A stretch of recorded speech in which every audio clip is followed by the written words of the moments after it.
other day catching up about some stuff, and we were talking about or I brought up the island scenario. Yeah, very good. Do you want to delve into that, or what were you thinking? Yeah, that's what we wanted to chat about. So yeah, we were talking about this, and we thought, oh, might as well do it on the live because it's an interesting topic. So we were chatting about how partner choice was probably likely would change if you had to consider being properly stuck island style with them, which is, I guess, what you would be if you were stuck with someone right now, like island style, almost like a Blue Lagoon scenario with this person one-on-one for, let's say, months to come. I have a feeling there's probably a lot of people on this live that are interested in to hear what your choices or thoughts would be on that. So yeah, it's really interesting, and I think another thing to keep in mind that we were saying is that in that scenario, it really removes variables such as what other people think about your partner, what their general kind of, I guess, social status is like, because yeah, you're completely isolated. There's no photos of you. There's no selfies. There's nothing. You're just on an island with that person. And for me personally, I feel like that is My neighbor. something I would consider in general in a partner. You'd want someone that you could be stuck on an island with, regardless of whether that would actually come to fruition. So you want someone that you could literally chat to for hours on end and have genuinely interesting conversations with on an intellectual level.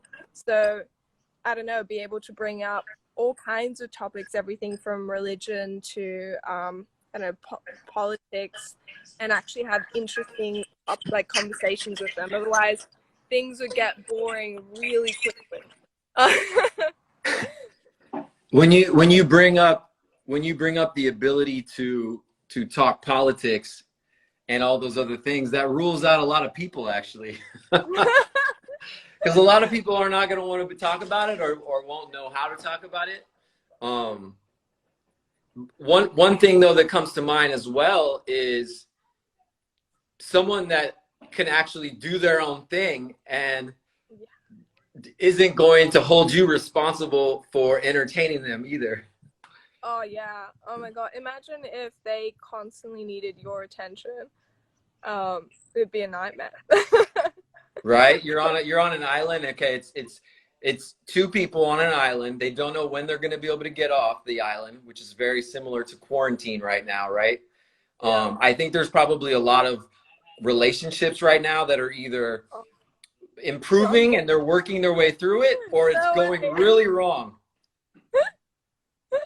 I was actually saying to a close friend of mine that, like, if you had a crush on someone, or you kind of had something that was just starting out with someone, now would be a great time to just like isolate with them, and in a month you would know straight up, it would just accelerate everything. In a month you'd be like, fuck, I never want to see this human again, or you'd go, wow, this could actually be worthwhile. Yeah, if you started a new relationship in the beginning of the pandemic, yeah, and at the end of it you're still together, like that's legit. That's a good sign. That's a good sign. Also, I kind of feel like, you know, I usually, in general, growing up, I kind of thought, okay, you'd meet someone, you'd date them for a while, and then actually, I early on always thought that you would only really want to move in with someone kind of like once you've decided that it's a long-term thing, because if you do that with like everyone that you date, there's almost like nothing left. For like when things get serious. And my perspective on that has changed drastically over the years, and I realized that yeah, it's almost kind of foolish to like say you were someone who believed in marriage and you wanted to marry someone. It's almost foolish to marry someone not having lived with them, because you would discover all kinds of things about them as soon as you're in such close proximity. Yeah. So there's a book that the book is called Why You Will Marry the Wrong Person. And it sounds like a negative book, but it's actually a very positive and insightful book if you read it that way. And the book is by like this company called the School of Life. Oh yeah, And yeah, the YouTube channel. I've seen that. yeah, yeah, exactly. I've watched So that video. I've watched the video on why you'll marry the wrong person. okay, yeah, the book is great. It's very similar. You should get the book if you have it. It's cool. Yeah. And in the book where it says usually when people meet each other and they start dating, they check the boxes that they're looking for, right? Oh, he's tall, she has nice eyes, like, they make me laugh. I met their parents, I met their friends, I saw their old photos, and it's like, I know them. Yeah. But then, like 6 months, 8 months, 9 months, however long it takes, all of a sudden things start popping up that maybe you were not paying attention to because we didn't ask the questions in the beginning. Yeah. And I don't know how you feel about this, but in the book it says that in the future, or hopefully now, people will start asking the really important questions from the very beginning of the relationship. Yeah. So basically, like, from the very beginning, you would ask somebody, like, if you were dating and you were looking for a serious relationship, you would ask them right away, like, do you want to have kids? What are your thoughts on loyalty? What are your issues from your childhood, and how have you dealt with your trauma? And are you open to therapy? Like very, Can we work on stuff together? like right away, like maybe not the first date, but maybe, I don't know. That is so true. And I feel like, it's the questions that are really important too about things like what your values are. So often people will, I think, go out and hang out with people or go on dates and they don't ask questions to understand, in this scenario, what would you choose and why? Like, what is your rationale behind that? And that's really interesting. I feel like that is the case too, because when we meet someone in the beginning, particularly if we like them, we are on our best behavior. It's like, it's the highlight reel. This is the best part of me. Like, this is best behavior. And then, a couple of months later, the highlight reel kind of comes to an end, and the Well, truth. we briefly talked about the island, the anchor, the wave, which is so there's a book for anyone out there who's interested. There's a book called Wired for Love, and it's by Dr. Stan Tatkin. He has a pretty cool TED Talk too. Wired for Love. Anyways, he has this theory where people are usually either an anchor, someone who's really strong in themselves and like isn't going to really go anywhere. They're consistent. And then there's somebody who might deal with their problems more like an island. So let's say you're an island and something's bothering you. You just go off on your own and you go to your island and you process it and then you come back. But if your partner doesn't know that you go to an island, or if you don't know that you go to an island, then the partner is like, what's going on here, right? Or you don't communicate well, then right? And then maybe they're not a strong anchor, and so they just ignore it for a while, and then all of a sudden some little thing happens and they just go crazy and they scream and yell, right? And then that would be the wave. That's a person who seems like a stable anchor, but then like crashes down like a wave when they can't handle the person who's an island. So like that's very relevant to if you're on an island with someone, right?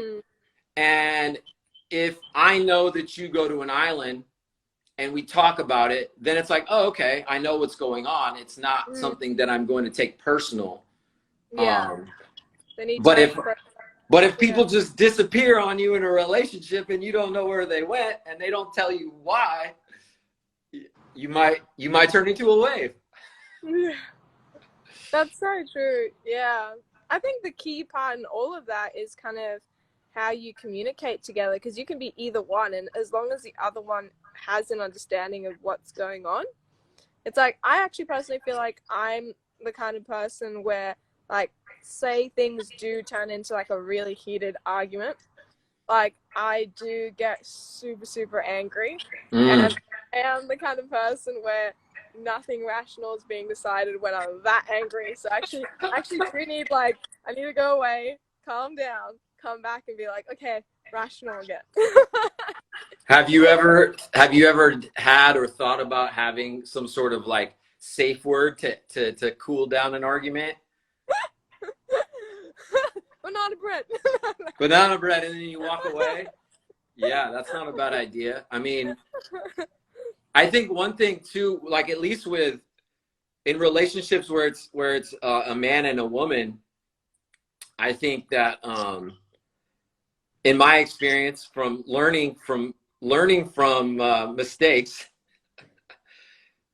men, we try to rationalize everything and solve everything right away. Yeah. So we're like, this is the logical answer. Like, why can't we just solve this right now? And then women are like, that's not what the fuck I'm talking about. Like, you know, where's my empathy? Yeah. Right? Yeah. Yeah. Men don't understand empathy well in the short term, like right when things are going bad, you know? Yeah, because it makes sense. It makes sense that you feel like, oh, you know, if someone you care about has a problem, like, I'll just provide the solution and then things will be good.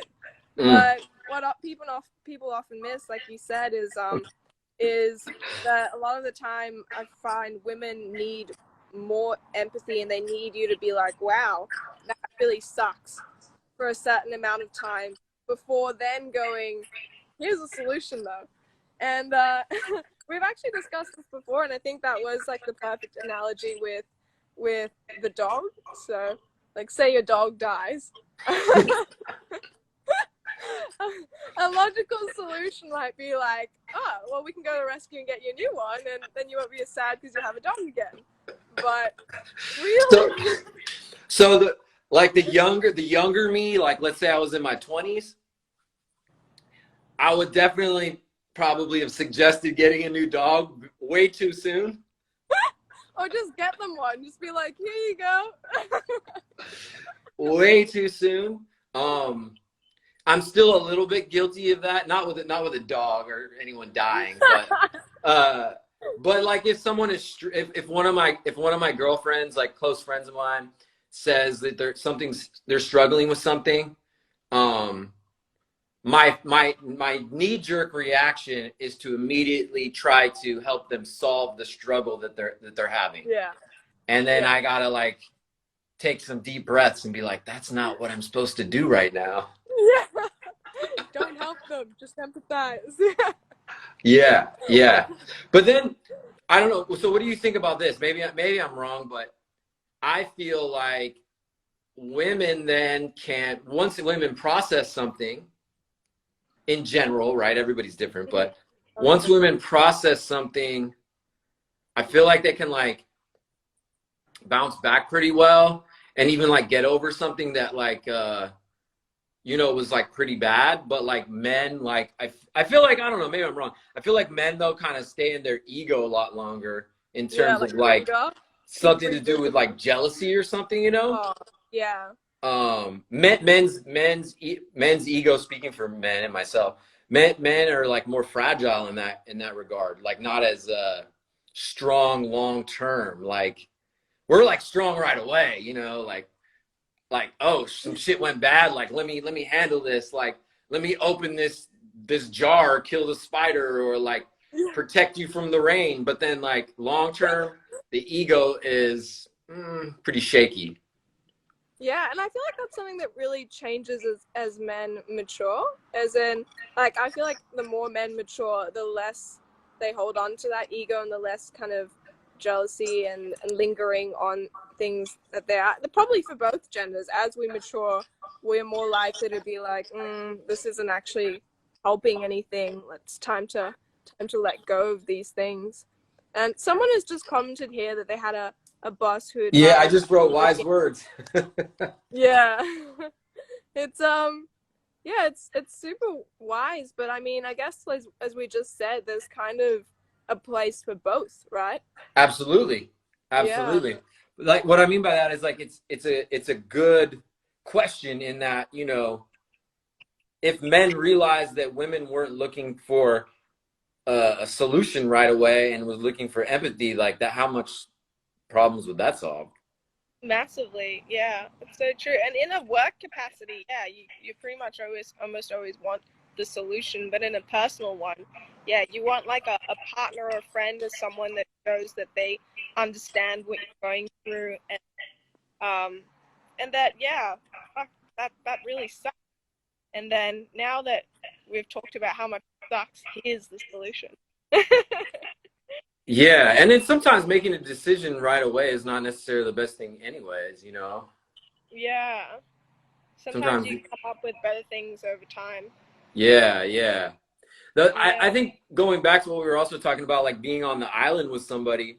Yeah, someone just commented men are from Mars, women are from Venus. yeah, yeah, Yeah, that's the one. Yeah, that book. yeah, Um, like you like so let's say you're on that island, right? yeah. You're an artist, so you might go off and draw in the sand or like build something with wood, Mm, or you might go and you do pull-ups and rope climb. You might go and like work out in a tree, right? Um, but I see a lot of people right now in the quarantine in the pandemic right now, in at least within my feed, I see a lot of mm, people saying that they're bored. yeah. I don't know why my thing switched, but here I am. I see a lot. I see a lot of people saying that they're bored Yeah, or, you know, not dealing with being alone well. yeah. And I think, you know, it's tough. It's tough, obviously, being alone sometimes. There's like some days where your energy is going to be like lower and maybe you're more sad. But Mm, in general, for me, speaking for myself, I have several things that I'm really excited or passionate yeah, about. that's so important. Yeah. So I can't really get bored. I could have like No, I me could have a neither. bad day, Yeah, but I'm not really gonna get bored. yeah. Um, you know, and Actually, I'm that is super. absolutely, yeah, like you said, that is absolutely one of those things where, yeah, I guess I couldn't be stuck on an island with someone who would need that constant attention and doesn't have, yeah, like stuff of their own to do. Even if like we're not working and stuff, like you still need to be able to have your own interests and passions and things that you want to explore. Even if we were in the bush, like you'd have to be able to give each other that space, right? Mm, mm-hmm. Yeah, absolutely. Like right now, being alone. Like I mean, first of all, I have to preface this by saying I'm very privileged because I have an apartment. I have food in the refrigerator. Do you Yeah. guys call it refrigerator there? What do you guys call it Yeah. there? Fridge, refrigerator, same thing. Okay. Yeah. I'm not sure. Sometimes the words match up, but sometimes they We don't. have food in the esky. No. Yeah, see, I don't know what that means. I do like the word keen though. The what? Keen. Keen. Keen on stuff. Yeah. I like keen. And keen and what's the other one? Full on. There's one that we say here that apparently doesn't translate at all. So like kind of more people that are have use a lot of Aussie slang say the line like fuck me dead. Oh shit. Which apparently doesn't translate. So What does that mean? Like no way? Like oh my god? Or yeah. It's kind of like, yeah, more of an exclamatory thing. But yeah, I once said that and apparently you don't say that. So ah. the other main one apparently is also you guys don't use the word torch in the same capacity. Wait, what is the word? Torch? Torch, like a fire? Torch is like a flashlight, but obviously you guys think it's a Oh, flamethrower. yeah, we don't call it a torch. That's dope though. Do you use the word dope? I like Dope, yeah. Yeah, That's the dope. flamethrower one's pretty good because I remember telling someone, I was like, and then I was at home and it was dark and these people came in with a torch and they were like, what? So that's not, you don't, okay. In America, you don't want, first of all, you don't want white people carrying torches in America. There's a very, very bad history with that. If you see any white person in America with a torch, run the opposite direction. I studied history in the university level. Trust me on that one, even though you're not from here. Oh, so funny. But yeah, you know, like I think right now people being alone is good. Like as long as they got the roof and they got the food, you know, because like fitness wise, right? Like you're figuring out ways to exercise at home with different equipment around the house, and so am I, and we're sharing information with other people. And like a lot of folks I know were freaking out that the gym was closed. They're like, Oh, yeah. I have Oh, no life idea has what to come to do. an I end. don't have any equipment. Like the kettlebells in America, all the kettlebells are sold out. They're sold out. Every kettlebell company is sold out in America.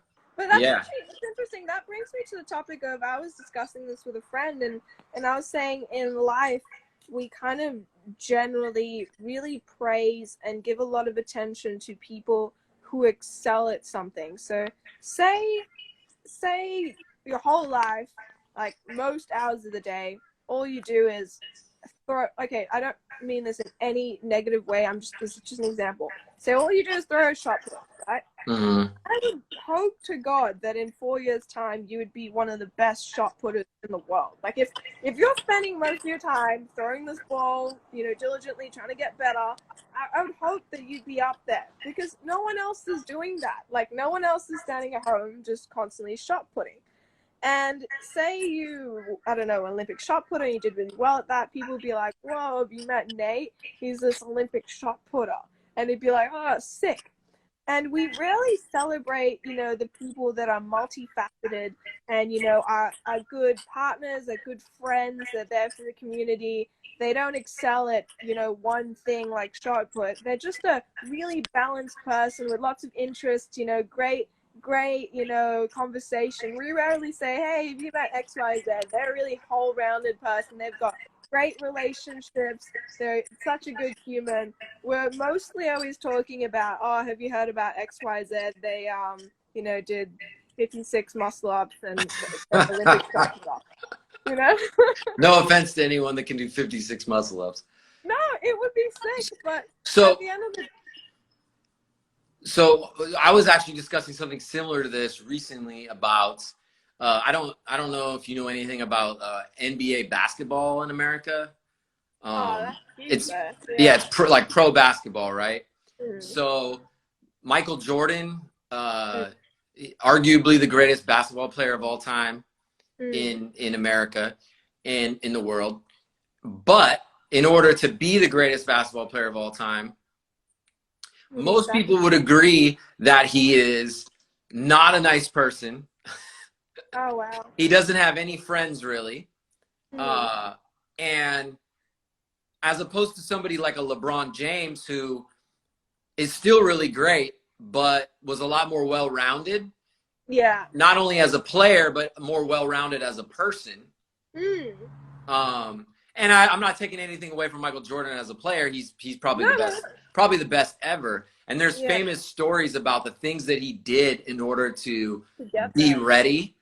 And he, like, there was one story where he iced his knee like 75 times in 24 hours or something, you know, and then he played with like a flu and like dominated with a flu.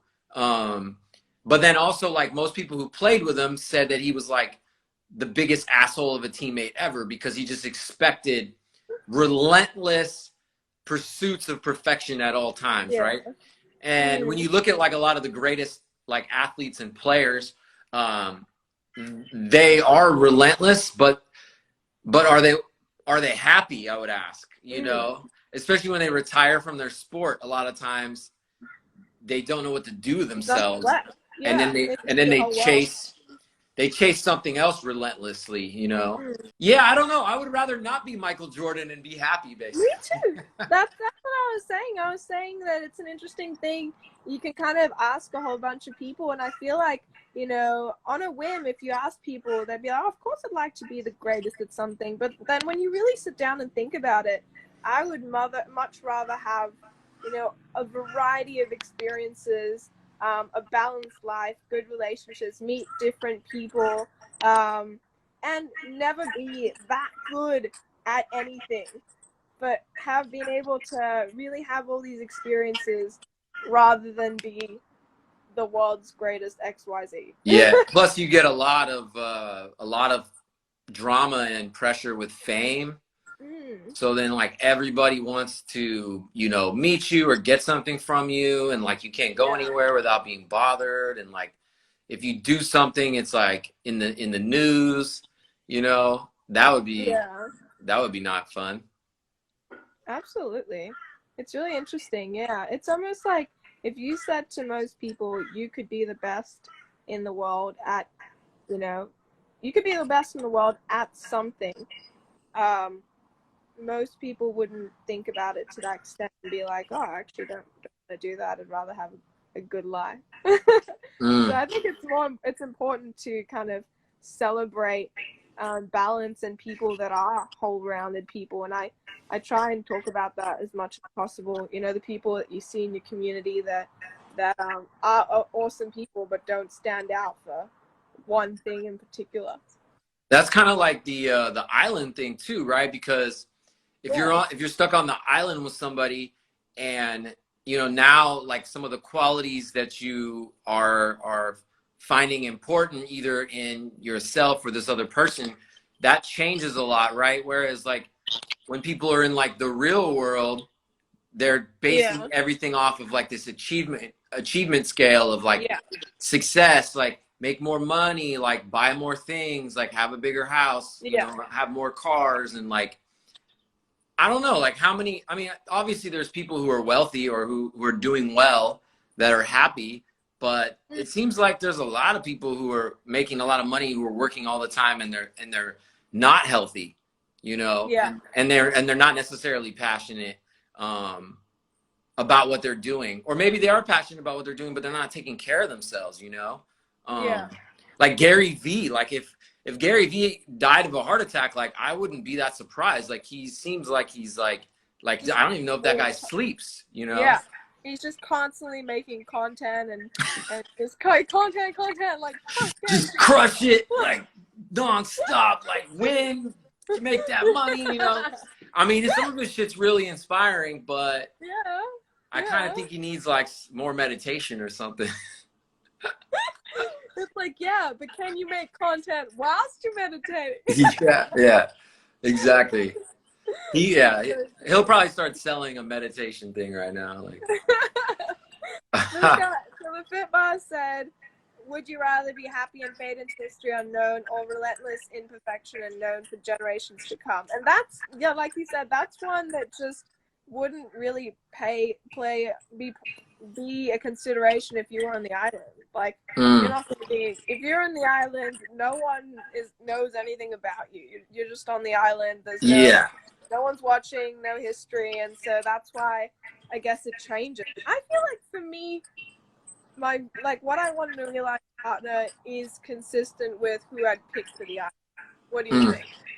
Yeah, because I mean, this moment right now is a good example where we're stuck at home. You know, like if this pandemic was even worse and like a lot more people were dying, like we talked about before, like the Black Plague, like, you know, where everyone was dying. Yeah. At that point, you wouldn't care about how rich or successful or famous you were. You would just want to live, right? Yeah. Kobe Bryant, like, go ahead. I was like, what? But then would you be going for the dude that will eliminate everyone else? Pew, pew, pew, pew, pew. Yeah. But like I was gonna say, like with someone like Kobe Bryant, his legacy, he's gonna be famous or known in the history books forever. But he did die at the age of like 41, and I'm sure I don't know Kobe personally, but like I would rather live, you know, I would rather have a longer fulfilling life and like see my With your kids grow children. up, Yeah. you know? And I think it depends. Like maybe if you were like somebody like that changed the world, you know, like Gandhi or Martin Luther King Yeah. or you know, and you were in a position to maybe sacrifice your life for some sort of huge thing. Pause. Yeah. Maybe then, but otherwise I'm Yeah. chilling on the island. Like I don't, Yeah. you know, like I don't know. That is so true. And I think we were also kind of saying that, you know, like in general, like on an island too, I would rather be with the person that you could, like, say you could choose someone with tons of resources. So they've got all the canned foods, maybe they've got some good materials to build you a good shelter. But they're not great to be around. Like, so maybe they're just not that funny, they're not on the same wavelength, you're not going to be talking for hours to come. Or maybe when it comes, you know, to problems and solutions, like usually they would just get more materials. Mm. It's like I would rather be with the dude that, you know, doesn't have all the materials and you know, all that stuff, but I know that we could go and chop down that tree and eventually get that stuff together. But Yeah, the communication's good, the humor is on point, the yeah. values are the same. Like, But that's also, yeah, that's wanting to grow with somebody and like form a team, as yeah, opposed to maybe like relying on this other person for whatever that might be, you know. yeah, I think that's definitely a great outlook, you know. So like someone just commented about, you know, people's behavior changes a lot when they're in survival mode. mm. Uh, Oh my God, does it? Yeah. right. So I mean, it does depend, you know, if there was zombies on the island or you know, like it could depend, you know, maybe a healthy balance of survival skills, but I agree with you. I agree with you. You know, like you know, like if a man chooses a woman based upon like just her looks, and then you're on the island and like she can't, you know, she can't communicate. She you know needs you to entertain her for some reason, or she's just not a nice person, whatever, right? Like the good looks is gonna go away real quick on that island. Yeah. I loved when you said, "Oh, someone that can pull you back up a cliff." Oh yeah, yeah. Yeah, I say that. So some of the women that I train, like that are my students, they, you know, sometimes in the beginning they don't understand why they need to get strong, and I'm like, well, why are you working with me? But let me what I would tell them, I was like, you know, this isn't just for your looks. This is actually not for your looks at all. You might be thinking that now, but this is functional. Like what happens if you're in an emergency and like you fall and you're on the side of a cliff or a building or like a tree or like you're alone in the bush, as you would say, you Yeah. know, you need to be able to pull yourself up, you know, as Yeah. people get older and they fall down and they can't Yeah. get back up, like And what does it do for your confidence, even if it doesn't happen, to know that in that scenario you could pull yourself up? yeah. It's like, I the, think that's game changer for women, you know, because like men are more like naturally strong based on muscle mass and everything. But like if women become as strong as men, everything changes. The confidence level shifts. Like what they're told to be doing their whole life totally changes, and like they're like, nah, fuck that. Like I'm strong. Like I can do this, you know. Whereas men need to go to the vulnerability part that women, you know, have a little bit better. You know, being able to be empathetic and vulnerable and bend and not break. But yeah, if women could do pull-ups and push-ups, like if every woman woke up tomorrow and could do as many pull-ups as you, that shit would make the world way, way different in a good different. way. Yeah. Would you rather be with your ex-wife on an island or alone? I just noticed we have a countdown. Oh There's shit. a minute 20 remaining. Okay. Did you know that? Yeah. They usually only give you an hour. Okay. So last minute, Nate, would you rather be with, okay, I don't know if you've been married, so let's say, would you rather be with your ex on an island or alone? I would say it depends on how long I'm going to be on the island. if it's forever, like I might risk it and go with her. But if it was for like a short time, I don't think I could. I don't know. I don't think so. She's got a lot of work to do. I still love her. She's a great person, but a lot of work to do. You're like, if it's really short, I might brave it out.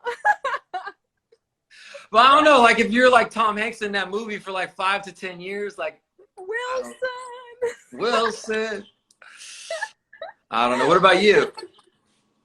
Oh man. You were dating someone in LA when I was dating someone in Australia. How fucking weird is that? Oh, that's so funny. God, yeah, you know what? Your answer was on point. I almost want to put a timestamp on this. I feel like